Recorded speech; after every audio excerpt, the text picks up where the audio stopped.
Ал құрметті оқушылар, сонымен математикадан кезектегі мына бір геометриялық есепті шешіп көрейік.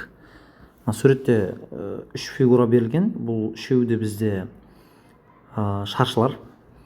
Енді осы жерде ең кіші шаршының қабырғасы 8 сантиметр дейді, мына шаршының. Ал ең үлкен шаршының қабырғасын осы мына мәліметтерді қолданып табыңыз дейді. Енді біз мына шаршы, кішкентай шаршыға назар аударайық. Осы жерде мына жерден бастап мына жерге дейін толық 8 сантиметр екенін түсініп тұрмыз.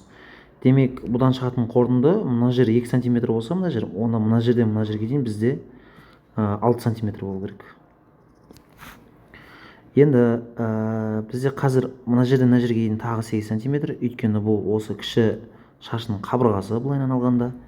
Сонда біздің бұдан түсінетініміз, мына жер мен мына жердің арасы толықтай мына жерден мына жерге дейін 8 сантиметр, арғы 5 сантиметр. Демек, мынау екінші орташа шаршының қабырғасы 8 мен 5 қосылып 13 сантиметр болады деген сөз. Демек, бұл 13 сантиметр болатын болса, онда бүкіл қабырғалары 13-ке тең, яғни мына жерден мына жерге дейін 13 сантиметр болады деген сөз. Енді біз байқасақ, қазір мына жерде мына үлкен шаршының қабырғасына керекті мәліметтерді тауып алдық, табуға. Яғни мына басталған жерден мына жерге дейін мынау көк бөлік 6 сантиметр болып тұр.